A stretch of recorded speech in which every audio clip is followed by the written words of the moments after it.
Excuse me. Excuse me. Let me clear my throat as we step to the microphone. Jeff Kravitz, 420 Live. Welcome to another edition to What's Left of My Brain. Here it is, Thursday.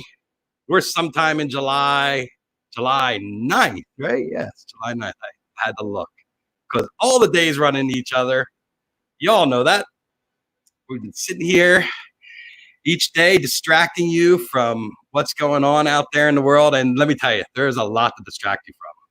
I mean, I'm just glad I'm here and can have a couple hours a day where I'm not focused on what other people are doing to our world, because it's frightening out there in a lot of ways. And I know that no one's really happy about where we're going as a country and even as a world. There's no getting over this. In Arizona, 1 in 3 people tested. Last week it was 1 in 5, then it was 1 in 4, now it's 1 in 3. The hospitals are a mess. Everything's a mess out there, and that's why we're here, because otherwise I'd be out there taking photographs for you guys and showing you some amazing event you wish you were at. But now I wish I was anywhere. I wish I was doing anything, but I'm not. And I'm kind of freaking salty about it. You know, I'm kind of mad, and I want to take it out in the voters' booth. I want to encourage everybody that knows anybody to register at headcount.org to vote. You can go to Headcount, also educate yourself about the people in the race and what they're doing and what their thoughts are, so you can make informed decisions when you step in that ballot box. You should also be signed up to vote by mail. I think that's incredibly important. I don't care what Bill Barr says. He's full of shit. I see it every day when I hear him talk. Interview him, and it's just like one lie after another after another. I want a job where I'm the chief cop in the world, and I just lie through my teeth. And everybody knows I'm lying. I mean, where's the respect? Where does it come? Anyway, if you want to make a difference, I want Bill Barr off my television set. He looks like he looks like Peter from, what the hell's the name of that show? Family Guy. Yeah, that's it. Every time I see him, all I think about is Family Guy. Peter Griffin. Right. There's Peter Griffin from Family Guy. He's our Attorney General. For the love of Pete. So get in there and vote him out, folks. That's what it's all about. And the other thing, top of the show, we want to talk about, you see a lot of people talking about this organization. Fish this week dedicated their 89 show to Nivasek. I want to say it in one word, but it's NIVA, the National Association of Independent Venues is what it is. And they are raising money so that when this is over, you have a place to go see music. You know, I think there's going to be a lot of bootleg things coming up. So, yes. Anyway, guys, you know, every day I come to you with some kind of amazing format. Yesterday, I had the technical difficulties show.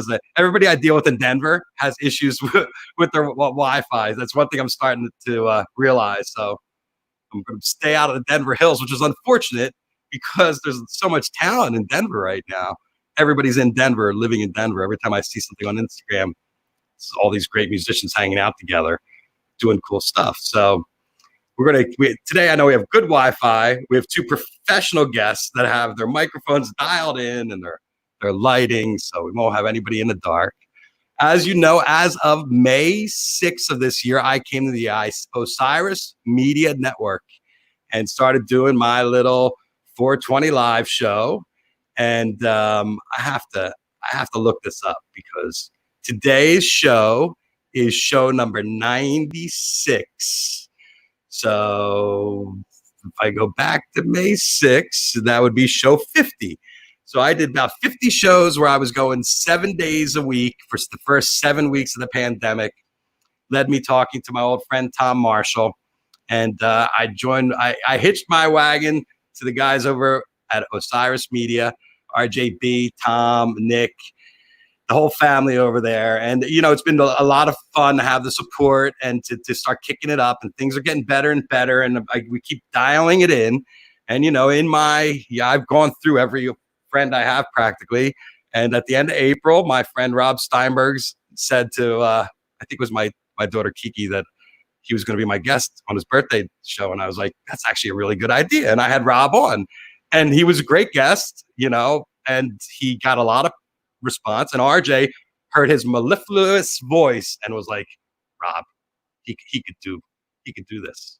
So, you know what? I think I want to, before I bring them in, I want to play this great promo that some of you might have seen today, if it's on. Okay, I can't find it right now. So we're just going to bring in Shorty, and Shorty's going to introduce our guest. Rob Steinberg, hello. RJB. Hello. I'm going to take this off. Hey. Hi, RJ. Hey, how are you? Good, thanks. We actually have not met yet. We've been just talking a lot and working together really well, but this is among the first times we're probably saying hi visually to each other. Oh, well, this is the new, like the way dogs used to meet where they sniff each other out. This is the new sniff each other out on the Zoom channel. Got to stay current, right? So today, you guys, congratulations on Festival Circuit. Thank you. While I was walking around my office getting ready, I was listening to it, and the production value is incredible. I mean, the sound, Rob, your voice, you're so calm. I'm used to hearing you so much more excited, but it's really smooth. Production value is great, and your subject is one of our favorites. So, RJ, why don't you talk about how you started this? Yeah, sure. Yeah, thanks, and thanks for having me back on the idea. I've had this idea for a couple of years now because I think 6 Jazz Fest. I've never lived in New Orleans, but in 10 or 12 years, I went 6 times, and I was like, just incredibly different about this. Any other music event, music festival. I wanted to dig deep, and every time I go to New Orleans, I discover something that I didn't expect. So it's like maybe we could do, a festivals podcast and use the first season to look at New Orleans, and it sort of came to get on our contacting a bunch of musicians, starting interviews, being where RJ, your mic's cutting out quite a bit. So yeah, it's kind of like, it feels like a Wi-Fi connection with the mic kind of going in and out. Yeah, really picking up like every other word. Now it's off. Now we don't hear the mic at all. You're okay. I guess I could talk until RJ. Yeah, RJ, figure it out. Go ahead, Rob. So what happened was I got a phone call from one of the producers, and I was asked if I would like to be part of the interview process and all the interviewees for this podcast that they're doing. And I said, sure. So I talked for a while, and then I said, I usually do voiceovers and narration. So if you're interested, just let me know. And a couple of days later, RJ contacted me, and I said I could probably lend a little assistance since I'm very familiar with Jazz Fest and New Orleans, and also go through your stories and your script and maybe add some nuance or some additional information to it. And so that's how we started to work together. Great. How you sounding, RJ? Can you hear me now, Jeff? Yeah, I think that. Can you hear me now? Yeah, that's a little bit better. You're not cutting out. Okay. All right. Well, I will say that when Rob and I first talked, that he told me that, he was a Jazz Fest fan and obviously had lived down there for a long time, but also that he had seen hundreds and hundreds of Dead shows. So that's when I knew that everything was going to be okay. Yeah. Well, Rob was of a great connection to the Grateful Dead. He had a lot of pull back in the day. Back in the day when everybody was alive and the shows were great, I was very blessed and really lucky, and I got to share it with a lot of people, including Jeff. We had a lot of great shows. Did he also tell you about the Scorpions? No.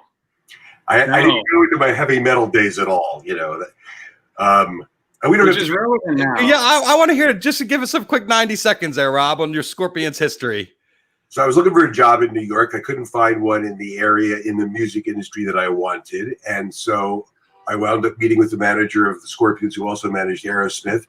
And he said, okay, you're hired. Go on the road with the Scorpions and and make a bunch of shit happen. And so I wound up doing that. I wound up making them a lot of money, making them helping them to sell out every night, and became really good friends with them in the process. So I was sort of management rep on the road, and it was a created job that no one had done before. And because of that, that year, 1984, Scorpions' Love at First Sting, sold like 3 million copies. And it was a ton of fun. I was 23 years old. I was on the road with a heavy metal band and a pocket full of backstage passes. Yeah. Back way before the Me Too generation. And just before AIDS too. So everything was fine. There you go, RJ. Thank you for that. We all have a wide bench, we've all been through the musical, through the musical thing. But, Jazz Fest is when I went to New Orleans, Rob was the tour guide. And, Rob, when I was listening to you doing this, I was like, that could be a thing. You could start doing those tours through the French Quarter. Oh, God. Oh, God. No, please. Listen, I got to just show you this really quickly. This is the temperature right now today. This is the feels like temperature. 100 and what? Oh, yeah, 106. Right now. Feels like, right? So I would just love to be walking through the French Quarter right now, telling people where the voodoo shops are. Yeah. Where the House of the Rising Sun was written. Rob, I have to ask Rob, did you hear about the podcast Wind of Change? Oh my God, yes. I didn't listen to it, but as soon as I heard about it, I started getting texts from people. I sent an email to the lead singer, Klaus Meine, and I said, have you seen this yet? Because I think I sent it to him back early April when it just started to come out. And he said, it's hysterical, isn't it? I said, yeah. He said, I wrote this song. I said, of course I do. I wasn't with them when they wrote that song, but knowing them, there's just no way they would ever work for the CIA. It's ridiculous. But it's a fun story. And, conspiracy theories are kind of something to keep yourself busy while you're sitting around waiting for COVID to end and the world to start again.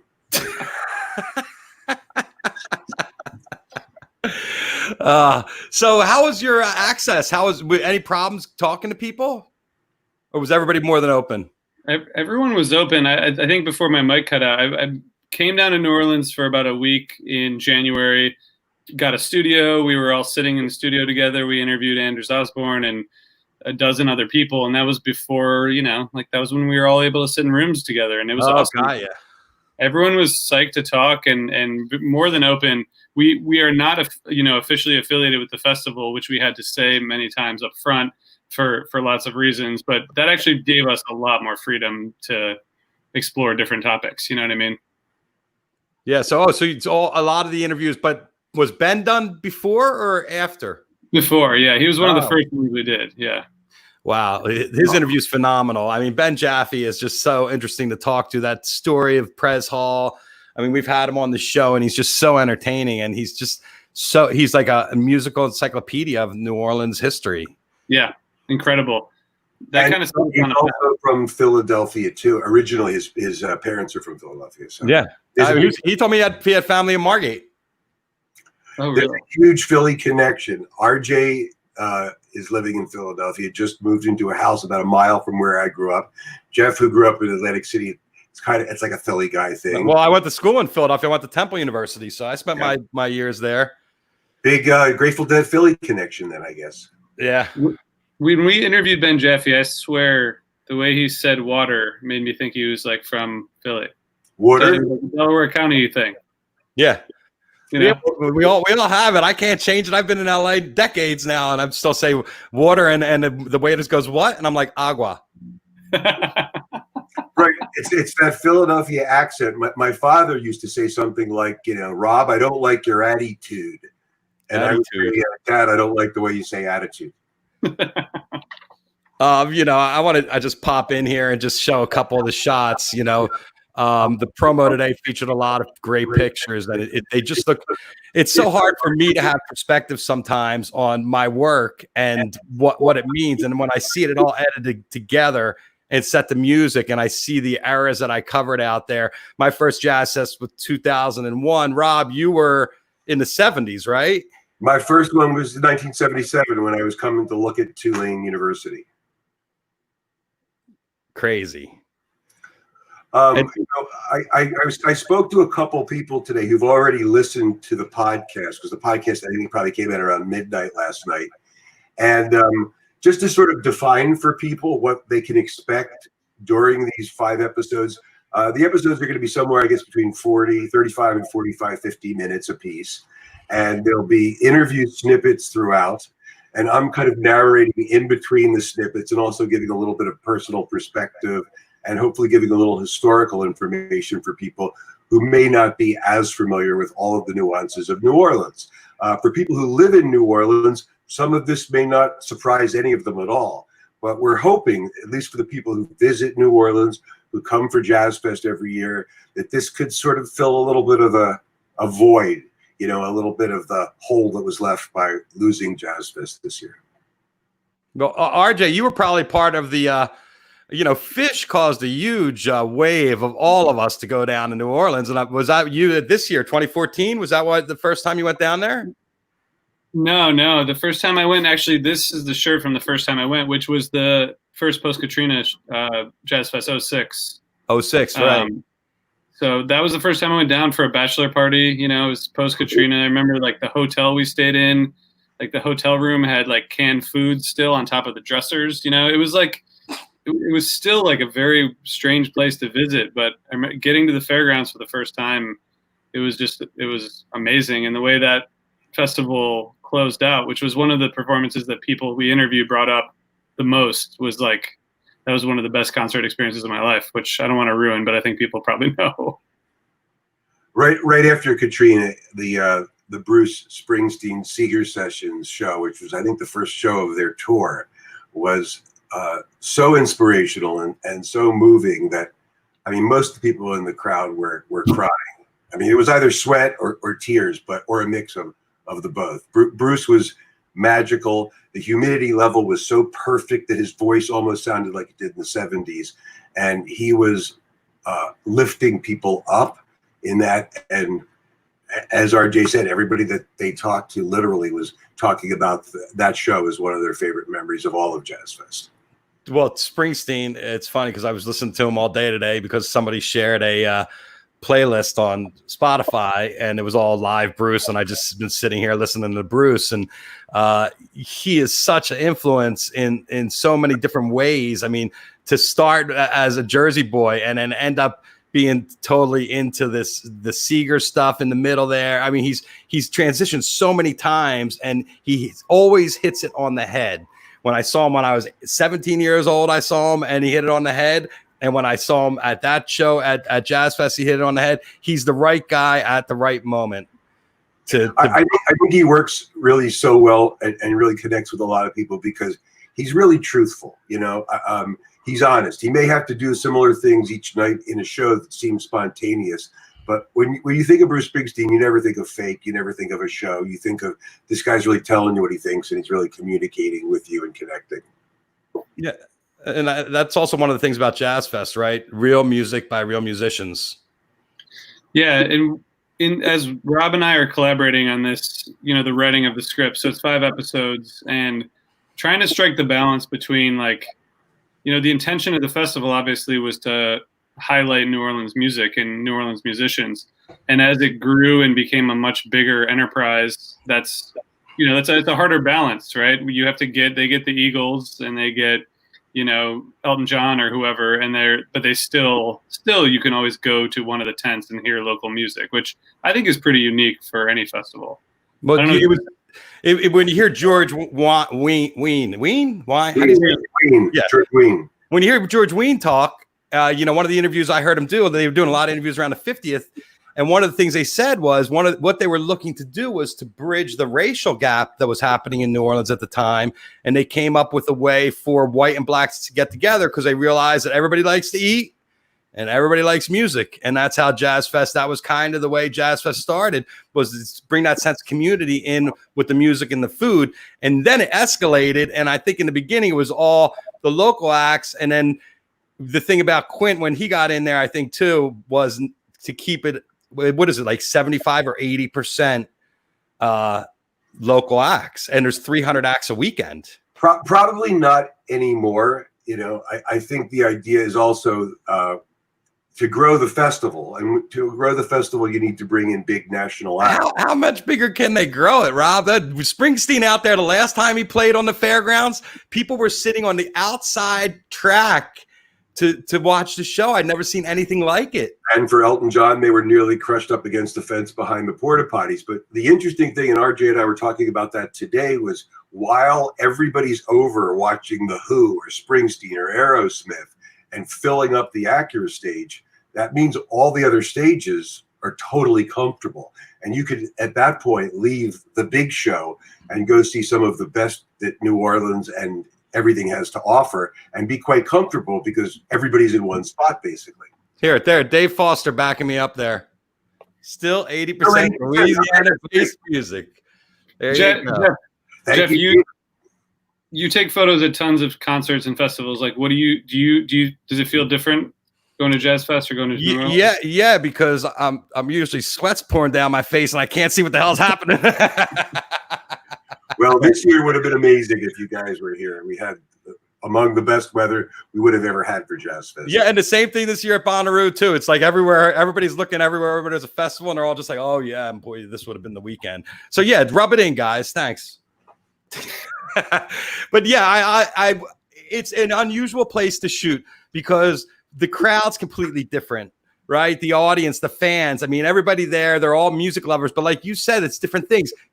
There's some people that do not leave their seat at whatever stage they pick all day long. Economy Hall is one of those places where they just play traditional old sort of New Orleans jazz. Some people refer to it as Dixieland, but we try not to use that phrase anymore. Yeah, that's interesting. I didn't know that was that now the word Dixie, I guess, because it's associated.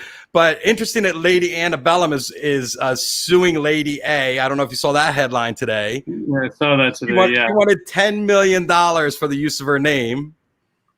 And now Lady Antebellum's getting beat up because people are like, talk about white privilege. Right. You're going to sue. You didn't want to pay her, so now you're going to sue her. I mean, nobody's coming out looking good from this at all. You should just completely change your name. Come up with something else. But yeah, we're turning away from Dixieland, and I guess now it's called, what is it, Rob? We just refer to it as traditional jazz, and I think that's sort of been a reference for at least more knowledgeable music people. I think in the last 15 to 20 years, even, is that Dixieland sort of conjures up some negative connotations, and so traditional jazz is how we refer to it. Are we going to have to reroute our entire life now and everything we've known and try to change every little thing? I mean, I see what people are talking about when they say that we're just distracting with these little things like names of bands and song titles and not focusing on the real issues at hand, which is the discrimination and the racial disparity and stuff like that. At a certain point, don't you think it's a distraction?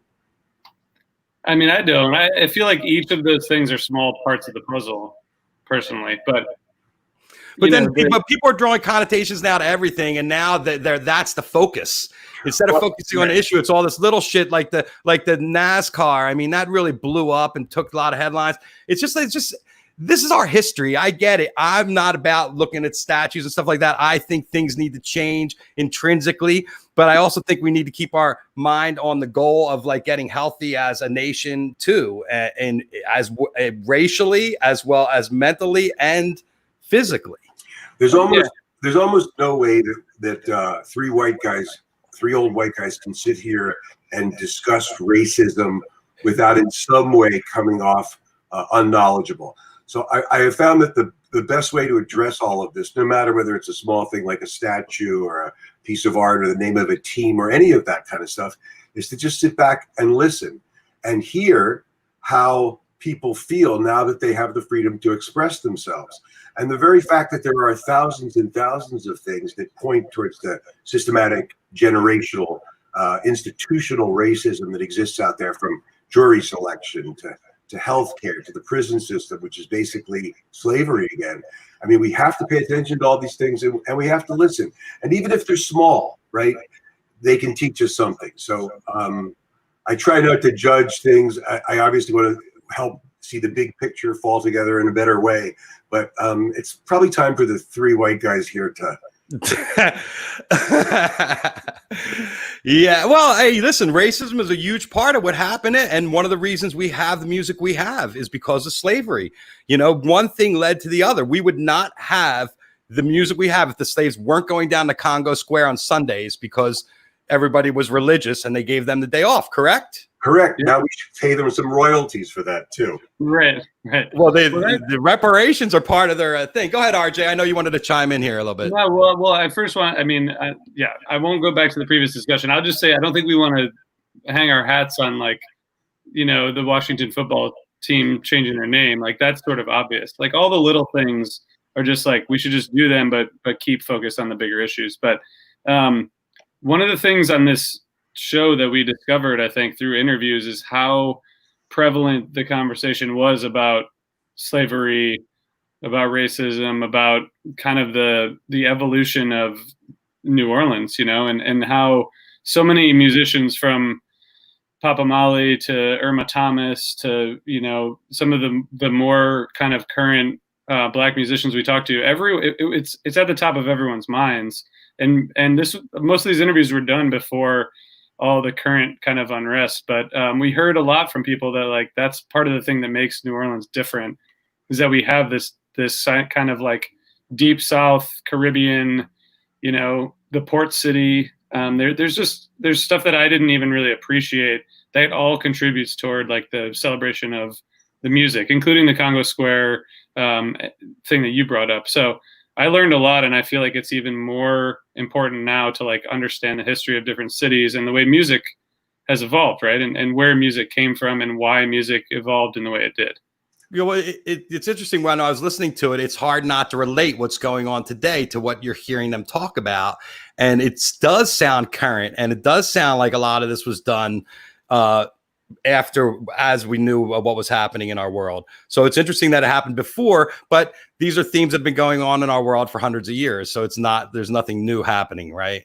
Well, for New Orleans, in the unique city that it really is that it's very small because it's really bound by the river and the lake, and it can't grow much beyond that.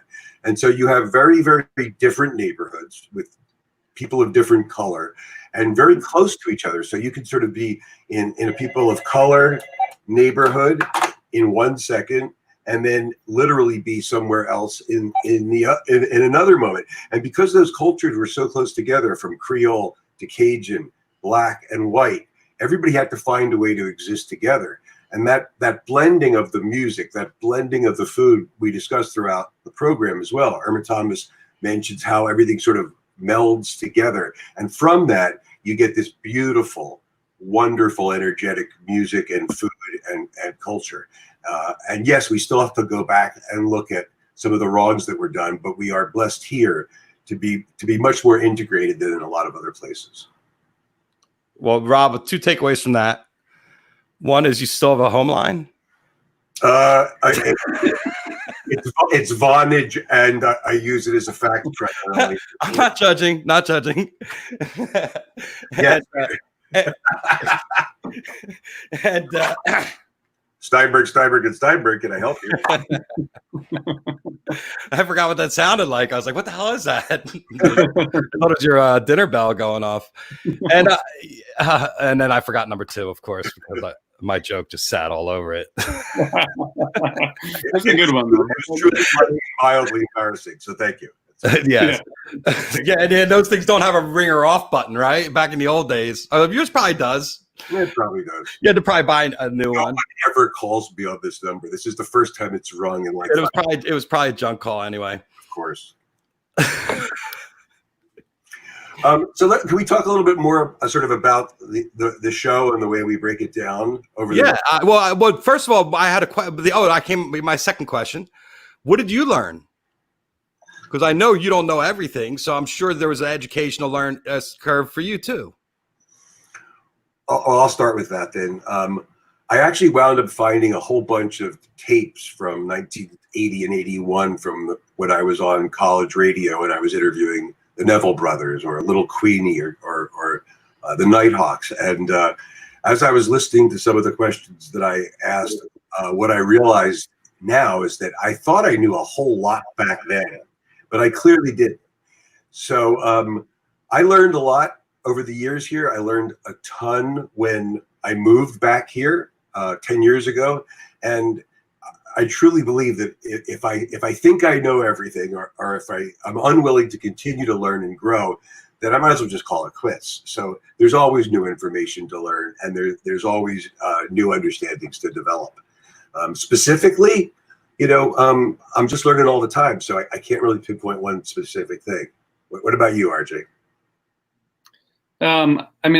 It was interesting to me how quickly all of our interviewees opened up about things that were not music related, from the both sides of the veil thing, which is how we open episode 1, which is one of the most interesting things to me from Keith Sparrow, talking about Tori Amos, telling him that. That's why I wanted to open that first episode with that, because I just thought that was so interesting. But everyone we talked to were like, yeah, do you feel like it's different here in terms of the space between the living and dead? And everyone was like, oh yeah, obviously, of course, and that's just like, when you're doing interviews with musicians, I expected a little bit more like, I just, play music and kind of stick to it. And everyone opened up about that, and about food, and about race, and about culture and history. And I thought it was interesting how everyone in New Orleans that we talked to feels like such a strong part of the New Orleans community.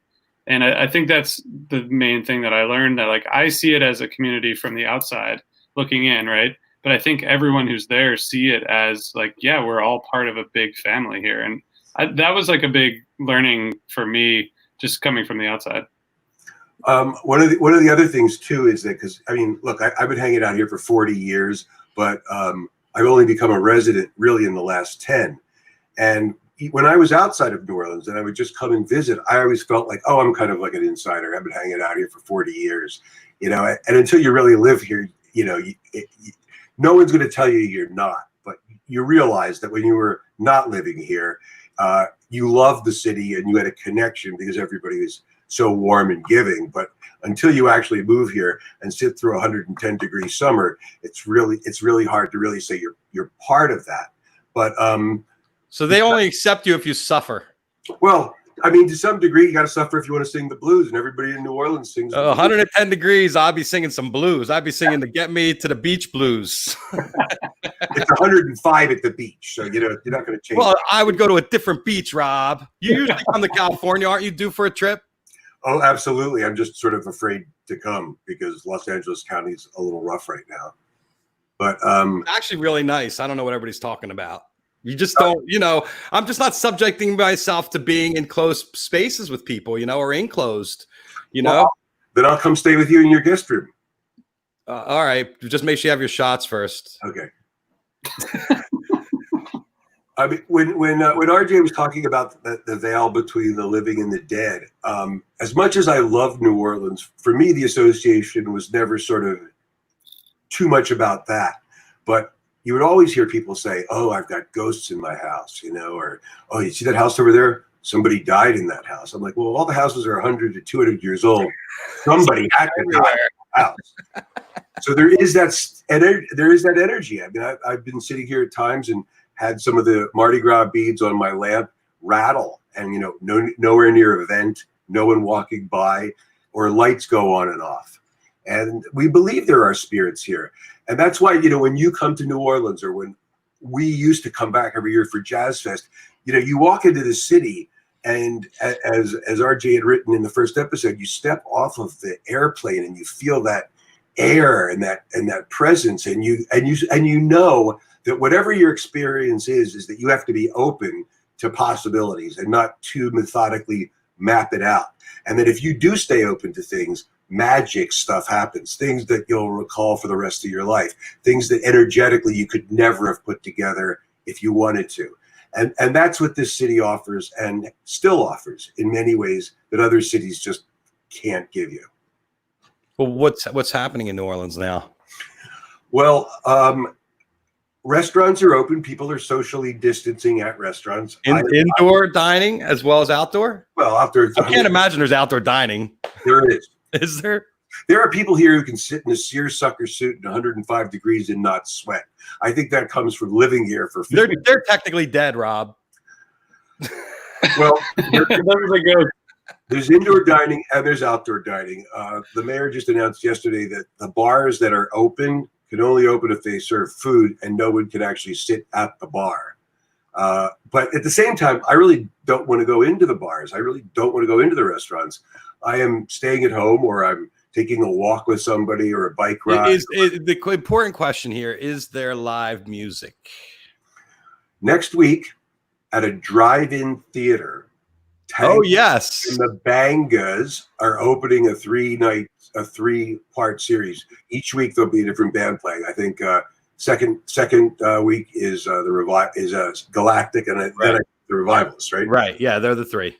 So that'll be really fascinating. You know, one car pays a certain price, and then there's a space next to the car where you can set up some chairs and have some food, socially distanced from the other car. Yeah. And I don't know if the music's going to be played through your car stereo or there's going to be a huge PA, but that will be interesting. I can't say I'm excited or really looking forward to it, but you know, it's really hard to figure out exactly how to. How about Frenchman's and Bourbon? Is there any band nobody's playing inside? Yeah, apparently there was a brass band on Frenchman Street last weekend. I have not been down to the French Quarter in 4 months.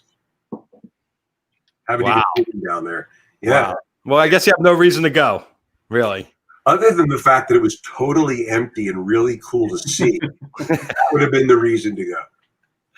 Yeah, well, that's the hardest part about this whole thing is the lack of music in our lives. So, in addition to the lack of music, right, there's the lack of human, interaction and communication. I mean, during Jazz Fest, right, how many people do you hug on a daily basis between the time you show up at the festival and the time, you wind up going to sleep for you, Jeff, at 6 a.m. But in that, 24-hour span or that 18-hour span, I mean, everyone you see, you greet, you hug. It's a real positive interaction. You take a sip of their drink. Here, you want some of my strawberry lemonade? Here, you want a hit of this? Hit of this. I mean, everybody's sharing, right? You're all sharing. And here we all let me have a bite of that. We're looking at each other's picture, not at each other's eyes, right? That's the weird thing. If you really want to connect to whoever you're talking to, you actually have to look into the camera. Right. And then you can't really see the person you're talking to. Right. So it's a very strange dynamic that we've sort of become used to. And I think it's important sort of to continue communication with people in any way possible, because isolation and being alone will lead to sort of this depression. And I think we're going to be in this run for a while, and we have to continue to reach out and check in with friends and listen to music and listen to podcasts and read new information and be open to learning new things, because we have to do it in our own little bubble. So what's your release schedule for the podcast? There's 6 episodes, 5 episodes? 5 episodes. So episode 1's out today. So it'll be every Thursday for the next 5 weeks. And then this series will be wrapped. And this is the first season of a multi-season thing about festivals and cities around the world. So we'll see where we go next. But we're planning on doing another city or festival within the next several months. But you got lots to choose from. Yeah. And we'll see if I have a job on any of the other ones. I know I was able to load some real assistance in this one, but I would love to participate in any way, shape, or form. Rob, you're a natural, of course. I mean, you've been orating for a long time, and in a professional manner, reading copy and reading scripts and stuff like that. So how your inflection's great. And like I said in my warm-up show, I was watching the promo this morning, and my wife Julianne came in to watch it. I'm like, here, check this out. And we watched it. And then I was like, yeah, the other guy's good. And she goes, that's Rob. And I'm like, it is? Hold on, I can play it again. You're just used to hearing me whine and complain, Jeff. So that's right. There was not enough whining and complaining. Can there be a little segment on that? Hey, RJ, can you go through the 5 shows that people will eventually see and what we're going to be covering? I would love to. Yeah. So the first episode today is called Spirits in the Water, and that's just kind of about the city, the history of the city, as we talked a lot about, and the eventual formation of the Jazz Festival. Episode 2, which comes out next Thursday, is about the families of the city. So the nuclear families of the city that, kind of define music in New Orleans in the modern age, the community of families in the city and kind of how that musical family sticks together. And then episode 3 is about the Jazz Fest itself, which we tried to do, 50 years of Jazz Fest in one 45 or 50-minute episode. So Rob and I were talking about it today, and we think we have a draft, and we'll see who yells at us for forgetting something. But that's the job. But so episode 4 is going to be called, I think, From the President to Frenchman Street. So all about the offsite musical experience, which, as most people who've been there know, like that's the entire experience for so many people, right? You go to the late night shows. I had friends that wouldn't even go. We called them vampire. You were either on the daytime schedule or the vampire schedule. Yeah, exactly. And some amazing superhuman people can do both, but I'm not part of that. Jeff is. The last episode. It's all about dosage there, RJ. We got to hang out at Jazz Fest. I'll take care of it. Well, You'll be up till dawn. Don't worry. I'm ready. Jeff Kravitz is one of the most impressive old people at Jazz. He can kind of cover all the bases. And my buddy Dave Margulies, who's a concert promoter as well. He can go all night. I moved here so that I don't have to. I moved here to say, I live here. Now I can just go to bed early and actually get some rest. Rob, it was interesting you were talking about how you came here and you felt like a local, but you weren't. Because I was going to say, yeah, I feel like I'm a local when I go because you have so much love and you're so connected and you know so many people that live there. But I totally understand what you're saying. But I definitely feel like New Orleans like a second home to me. Every time I go there, you know exactly where to go. But it's years and it's decades of experience that and that even when I take people when they come in, I can share. And the one thing I really started appreciating later in my life was taking the full 10 days to enjoy Jazz Fest, because trying to squeeze it into 3 or 4 days was killing me. And now I'm much more relaxed. It's hard to do. I mean, I've only gone for a 5, maybe 6 day Jazz Fest experience, which is not nearly enough. So maybe next time I need to do the whole thing with you, Jeff. Well, I've also gone for the whole thing and then been rained out 4 or 5 days off the fairgrounds too. Yeah, I mean that's usually part of it as well. Hey, one other really interesting distinction about New Orleans, and one of the reasons I moved here as a single guy was in Los Angeles and many other cities. If you want to get together with friends and do something, you have to call them up, make a plan, and then make sure they're going to follow up, and they're going to still show up, or they're not going to complain that they're tired and there's too much traffic and so forth. But in New Orleans, if you know the city pretty well, you can go to one of a dozen places, whether they be music venues, bars, restaurants, and know the people at the door, know the people at the bar, know the people on the stage, and know the people who are watching. So you can walk in without making plans with anybody and see people, hug them, and hang out. And that's a real sort of, as we say here, laissez-faire sort of attitude, where you don't have to make a plan to be part of a plan.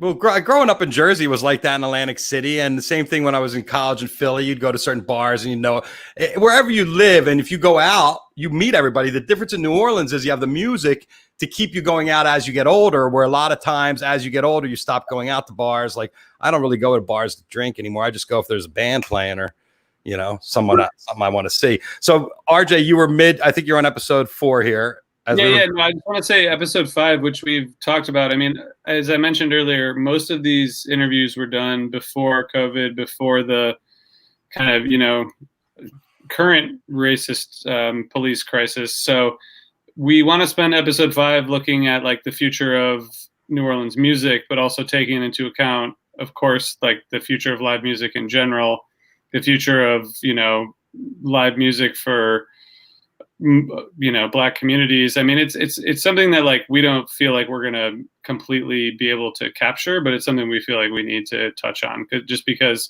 it feels like a lot of this stuff. What we're trying to do is create like a celebratory, audio product, but it seems a little tone deaf to not focus on the the issues of the day, at least at the end, and try to figure out like what do these musicians we've talked to think about the path forward, both in terms of, those two kind of crises that are happening at the same time. Was everything that you did for the show recorded in January, or did you have some stuff you did afterwards? We did some stuff afterwards. We've done interviews from January through like early April. So we did a lot. Like we talked to Ivan Neville as he was at home, and his interview, which is included. Snippets are included in each, and if people haven't listened yet, it's what we call a narrative series, which means that you'll hear Rob's voice kind of talking about the topics, and then you hear the interviewees spliced in. So it's not just an interview podcast, which a lot of podcasts are like that. But Ivan was like, at home taking care of his, I think, 6-year-old while he was talking to me. So we got great quotes from him in between him, like, telling his son that we're going to make paper airplanes in 10 minutes, that sort of thing. So people have adjusted their schedules, as we all have. They were spending a lot of time at home. Yeah. Well, RJ, did you work out of the house before this?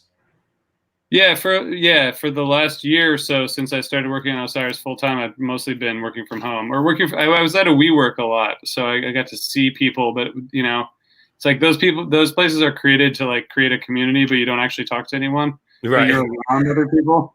But it's crazy to think about that. I would cross paths with strangers, hundreds of times a day, which obviously I wouldn't now. So I'm at home now, but I don't feel isolated at all because I have 3 young kids. So like I would love to feel isolated, but I just don't. You can't get away. Right over there on the other side of the wall. So. You may have to rent an office like in Narberth somewhere to give yourself a little break of sanity. But then your wife probably wouldn't be happy with that. Look, there's advantages to be sitting alone by yourself in a home, and disadvantages as well. And we have to figure out a way to sort of handle this, because it's likely going to be a little bit of a long run on what we're going through now. And fortunately, there have been so many wonderful festivals that have taken the time to put music out from all the years past, from Home Sierra last weekend to even the Jazz Fest, that WWOZ ran for both weekends, playing various sets from the festival. I think awesome. We have to connect with that energy a little bit rather than becoming too complacent. It's a little tough sometimes when you're sitting at home, and you're sitting on a couch and you'd rather be with your friends dancing. But one of the benefits that I discovered was at the end of the day, my feet don't hurt so bad because I'm sitting on my couch, rather than walking around for 3 hours. That's fucking horrible, Rob. It was funny yesterday. I would die for aching feet right now. Are you kidding me? Yeah. I've had those Jazz Fests where I was so chafed by the end of the day, I couldn't even walk back to my room, and I fell on the bed just from like walking around all sweating all day. It beats you up. New Orleans does beat you up. What was that, RJ? Well, let's see. This is what we used to do. I just said grueling experience. That's all. Yeah, it's a grueling experience. All right, let's bring in some more visual aids. BB King at the fairgrounds.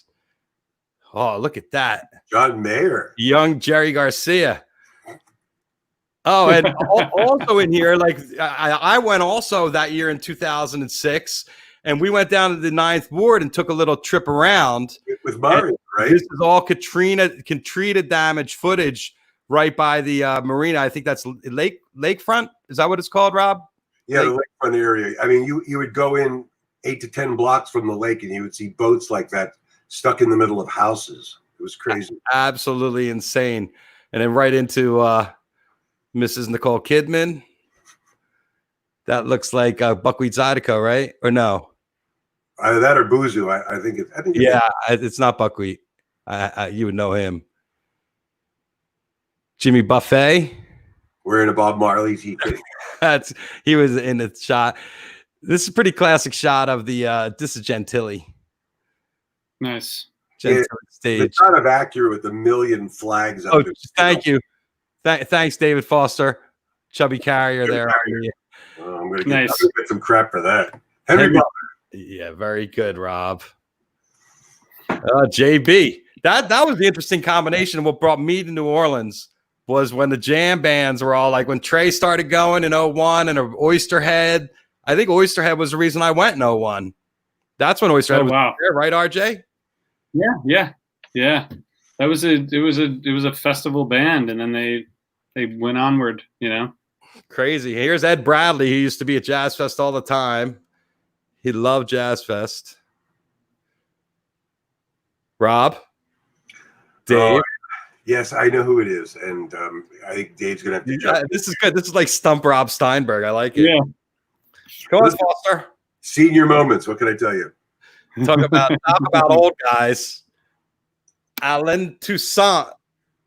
There you go. Godfather of New Orleans. Oh, there you go. Sorry, that was Marva Wright. Marva Wright. Nice. Miss Toots. So it's just still going. It's pretty amazing. Yeah, These are great photos, man. Here's Ike Turner. I mean, wow. This is the only place I photographed people like Ike Turner in my entire life. That you get Ike Turner because he wasn't really accepted in Hollywood, and you just see this guy out there too. Look how young Dave is there.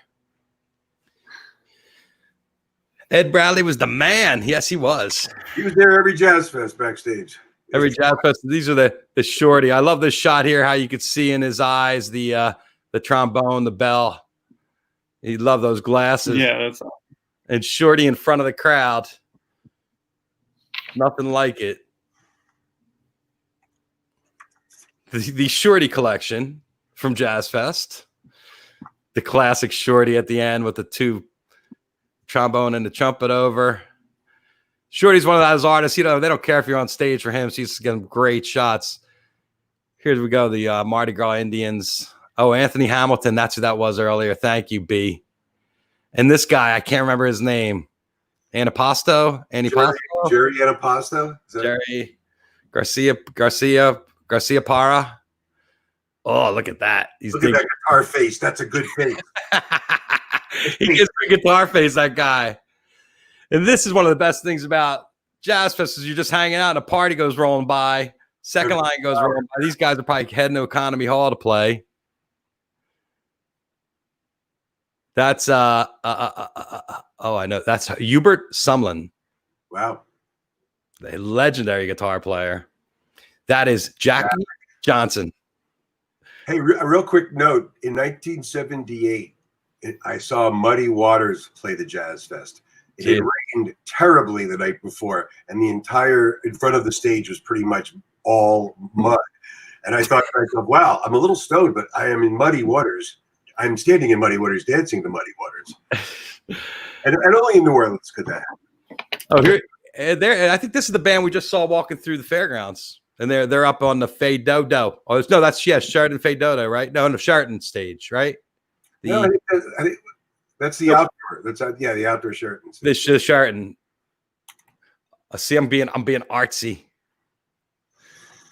There we go. Find the flag of freedom. We are everywhere. Amazing. It is amazing, really, the jam band scene with the New Orleans because you have such old classical music that is just like so foreign to many people. That's not really wine, you know that, right? It's grape juice, and right now it's probably just bad grape juice. Thank you. Jazz and Heritage Stage. Thank you, David Foster. There when you need them. This is the Acura stage. The gospel tent. This is earlier, too. This is now. The gospel tent looks completely different. It's all blacked out back there, so you can't see the light coming in. And it's a little bit higher on the ceiling. You know, what's really amazing about Jazz Fest, too, is every year they grow to some degree. You know, my first few years, everything was inside the track. No outside stages, nothing like that. People crossed over the track and they stayed there the entire day.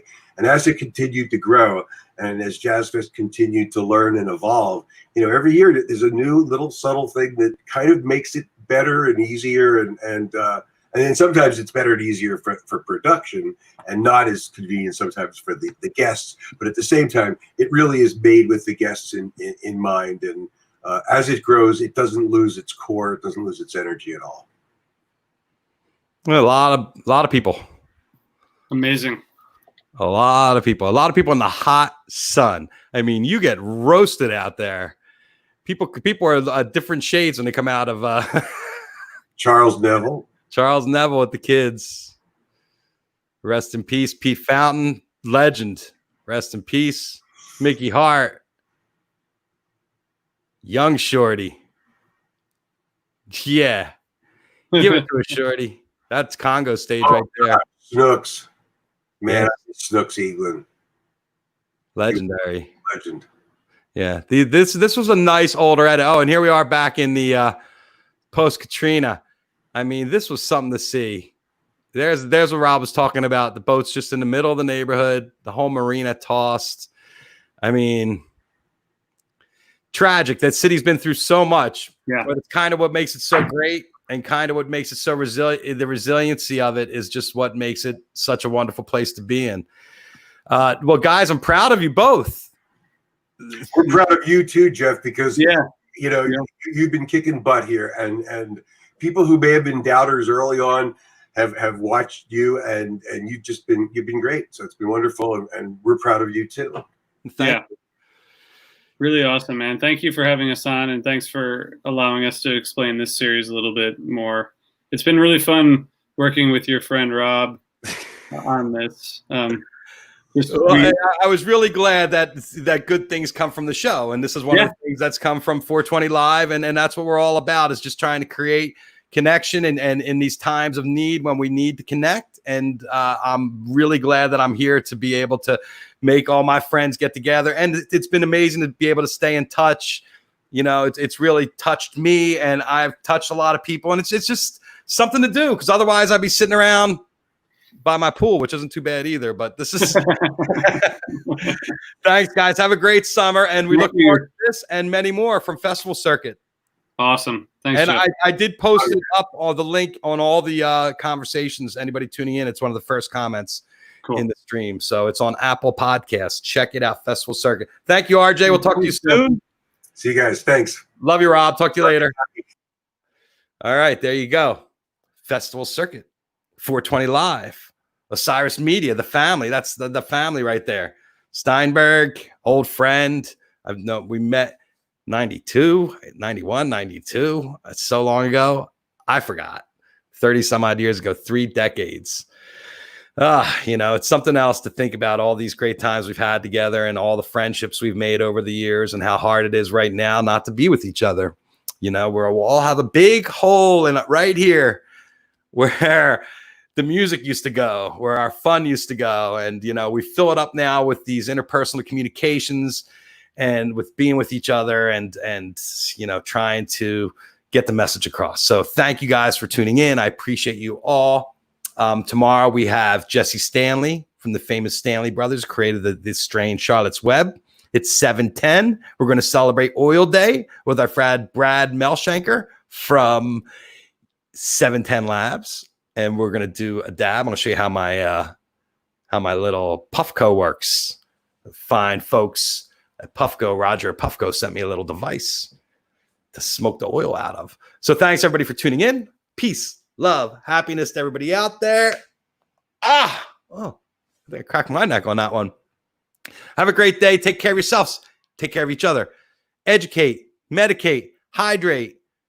Don't believe what they're telling you. If you send your kids to school this fall, you're crazy. Have a great day, everybody. Same bad time, same bad channel, 420 Live. Coming back